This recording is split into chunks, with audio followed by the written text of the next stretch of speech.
आप देख रहे हैं IBC 24 और बिजावर विधानसभा से भारतीय जनता पार्टी ने टिकट दिया है राजेश बबलू शुक्ला को, जो सिटिंग MLA तो हैं ही और भाजपा को उन्होंने बहुत पहले ही ज्वाइन कर लिया था। काफ़ी अटकलों के बाद शाम लगभग 5:10 पर इनका टिकट फाइनल हो गया और भाजपा की लगभग आखिरी लिस्ट में छतरपुर विधानसभा के 2 नाम आए, जिनमें से चंदला के अलावा बिजावर से राजेश बबलू शुक्ला को टिकट मिला है। कैसा महसूस कर रहे हैं आपको कि काफ़ी अटकलें थी टिकट मिलने को लेकर? नहीं, लोगों में अटकलें थी। लोग हमसे प्रश्न भी कर रहे थे विगत 3-4 दिन से कि सबके पास फ़ोन आ रहे हैं, लेकिन आपको सब कुछ पता है, उसके बाद बता नहीं रहे हो आप। लेकिन हम भी सोच रहे थे कि क्षेत्र की जनता में थोड़ी देखें कितनी जिज्ञासा और कितनी तड़प है, हमारे लिए प्रेम कितना है और कितनी। मैं देखता रहा 3-4 दिन से लगातार, मैं उनको देखकर दुखी भी होता था, लेकिन मुझको पता था कि मध्य प्रदेश के माननीय मुख्यमंत्री शिवराज जी, माननीय प्रदेश अध्यक्ष BD शर्मा जी का स्नेह आशीर्वाद है और उनकी सोच थी कि जो क्षेत्र में काम करेगा, जनता के बीच में रहेगा, विकास करेगा, उसी को हम टिकट देंगे जो सर्वे में आएगा। मैंने कई बार भी क्षेत्र की जनता से मंच पे कहा है कि मैं किसी पे बोझ नहीं बनूंगा। क्षेत्र की जनता यदि हमें प्रेम करेगी, स्नेह करेगी और सर्वे में ऊपर तक भेजेगी तो ही मैं टिकट का दावेदार बनूंगा, वरना मैं किसी पार्टी पे भी बोझ नहीं बनूंगा। और आज पार्टी ने चुना। मैं आपको बता दूं कि मैं न भोपाल गया न दिल्ली गया, मैं केवल एक दिन नमस्कार करने प्रदेश अध्यक्ष जी के पास गया, माननीय मुख्यमंत्री जी के पास गया, माननीय शिव प्रकाश जी के पास गया, माननीय हितानंद जी के पास गया। मैं 4 आदमी से केवल मैंने नमस्कार की और मैंने उनसे भी कहा कि जो क्षेत्र की जनता चाहे, यदि हमने ईमानदारी से विकास इस क्षेत्र में किया है और इस क्षेत्र की जनता का यदि विश्वास जीता है, तो मुझे एक बार अवसर और सेवा करने का अवसर दें। प्रतिद्वंदी के रूप में कांग्रेस ने चरण सिंह यादव को टिकट दिया है, वो भी बड़े व्यापारी और पॉलिटिकल एक्सपर्ट माने जा रहे हैं। 3 बार चुनाव लड़ चुके हैं, माफ कीजिए 2 बार लड़ चुके, तीसरा ये चुनाव होगा, लेकिन जीते नहीं है कहीं से भी। आपका क्या कहना है? आप पे बहुत सारे शराब माफिया होने के आरोप लगा रहे हो, कह रहे घर घर औरतें यहाँ पे शराब बेच रही है। ये दुर्भाग्य है और कांग्रेस का दुर्भाग्य, और कांग्रेस जैसी पार्टी ने ऐसे प्रत्याशी को चुना है, मैं समझता हूँ बहुत बड़ा आरोप और दुर्भाग्य है बिजावर के लिए। और मैं विगत 2-3 दिन से इंतज़ार कर रहा था कि जब टिकट होगा उसके बाद हम इस विषय में बात करेंगे। नवरात्रि का समय चल रहा है, महिलाओं का अपमान, जो आदमी 2 दिन आए हुए, आप उनके खुद स्टेटमेंट उठा लीजिए, उन्होंने क्या क्या बोला है।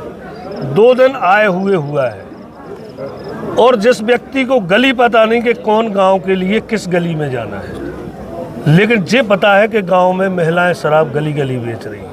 तो किस गली में बेच रही हैं? उन्होंने एक और शब्द कहा है, आपको ध्यान हो, उन्होंने कहा है बबलू शुक्ला ने बिजावर को बैंकॉक बनाया है। मैं समझता हूँ बिजावर विधानसभा क्षेत्र की जनता बहुत स्वाभिमानी है, बहुत सीधी है, कम पढ़ी लिखी है, आदिवासी क्षेत्र है, गरीब क्षेत्र है, पिछड़ा क्षेत्र है। लेकिन जिस दिन आप लोग और हम लोग और पढ़े लिखे लोग जब जनता में ये संदेश देंगे कि कांग्रेस के एक प्रत्याशी ने बिजावर की तुलना बैंकॉक से की है, और जिस दिन बैंकॉक का अर्थ बिजावर क्षेत्र की जनता को पता चल जाएगा, यहाँ की माताओं बहनों को पता चल जाएगा कि बैंकॉक में क्या होता है और बैंकॉक की उपाधि क्यों दी है इनने, उस दिन मैं समझता हूँ कि इनको दौड़ लगा के झांसी जाना पड़ेगा। आरोप प्रत्यारोप राजनीति में लगते रहते हैं। मैं जानना चाहता हूँ, बिजावर में आप 5 साल से विधायक हैं, क्या बड़ा प्रोजेक्ट अब लाएंगे? मैं समझता हूँ बिजावर में जो मूलभूत की आवश्यकताएं और सुविधा की ज़रूरत थी, इन 5 सालों में मुझे 2-2.5 साल का कार्यकाल मिला। केवल कोरोना में कार्यकाल निकला, सरकारें बदलने में कार्यकाल निकला, उसके बाद भी मैंने क्षेत्र में, आपको इतिहास है 50 सालों का, उठा के आप देख लो, रोडों का मैंने जाल बिछा दिया है। आज़ादी के बाद से जो रोडें नहीं बनी थी वो रोडें आज बन के तैयार हैं। आप कुछ भी जटाशंकर जाइए, कुपी से जुनवानी बांकी जाइए, आप ऐसे ऐसे गांव हम बताएं, गोपालपुरा जाइए, आप कैसे गांव बताएं, ऐसी कई रोडें हैं जो आज़ादी के बाद से कोई नेता नहीं बनवा पाया है। मैंने पहली बार इस क्षेत्र को रोडें दी हैं। बिजावर से मातुआ आप रोड पहले भी आते होंगे और आज आते हैं। बिजावर की 30 साल 35 साल से एक मांग थी बिजावर की, मातुआ की रोड की, वो मैंने दी है। आज बिजावर में 32 साल पहले कॉलेज खुला था, BA था, बीएससी की क्लासें नहीं थी, वो मैंने इसी साल चालू कराई। ITI के कॉलेज करवाए। जटाशंकर धाम में 5 करोड़ रुपए विकास के लिए दिलवाए। रोपवे का भूमि पूजन विगत दिनों 12 करोड़ 59 लाख की लागत से रोपवे बन के तैयार होगा। बिजावर में स्टेडियम, स्टैंड, सबके लिए राशि। सटई में इतनी बड़ी सौगात दी कि सटई के लिए सपना है। आदमी जब बिना मांगे कुछ मिल जाता है तो उसको लगता है ये बहुत छोटी चीज़ है। मैंने सटई को तहसील का दर्जा दिलाया और तहसील की सौगात दी।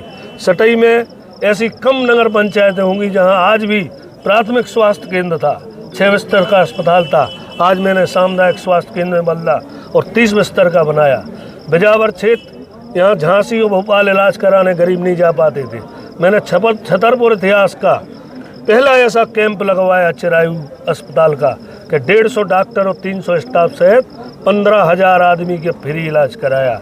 1170 लोगों को मैं भोपाल लेके गया, फ्री रहना, फ्री खाना, फ्री इलाज, और मैंने उनको करवाया। जे इस क्षेत्र की जनता ने कभी नहीं देखा था।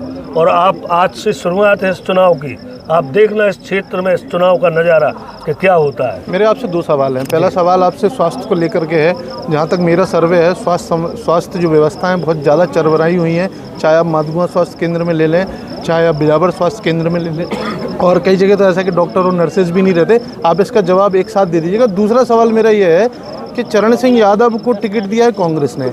आप 2 बार कांग्रेस से चुनाव लड़े, पिछली 2 विधानसभाओं में आप जीत नहीं पाए उस समय, और उसके बाद समाजवादी पार्टी से आपको टिकट मिला, साइकिल पर बैठ करके आप भारी मतों से चुनाव जीते।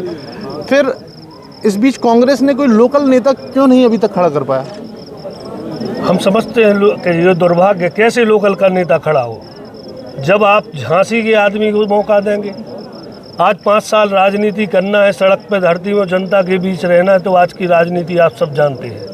ऐसी सरलता की राजनीति नहीं होती कि हम 5 साल संघर्ष करते रहें और पार्टी उठा के झांसी के आदमी को दे दे। आप 5-6 प्रत्याशी थे लोकल के, वो कसम खाए थे कि हम एक होकर लड़ेंगे, लेकिन हम में से एक को टिकट दिया जाए, लेकिन कांग्रेस ने उन 6 को ठुकरा दिया और झांसी के व्यक्ति को करोड़ों रुपए में टिकट दे दिया। केवल जब बिका है टिकट, कोई जनाधार वाला कितने नहीं में था। बिका? मैं तो सुनता हूँ लोगों से 10 करोड़ में, 5 करोड़ में। टीवी आप लोग चलाते हैं, बुंदेली चुगली में चल रहा था 10 करोड़ का बिका है। अब आज हमारे यहाँ क्षेत्र में आप पता लगा जी माहौल है, कहीं बहुत रुपया बटना है, बहुत रुपया बटना है। हमने कहा देखते हैं कि रुपयों में ताकत है कि आदमी की ईमानदारी या भगवान में ताकत है।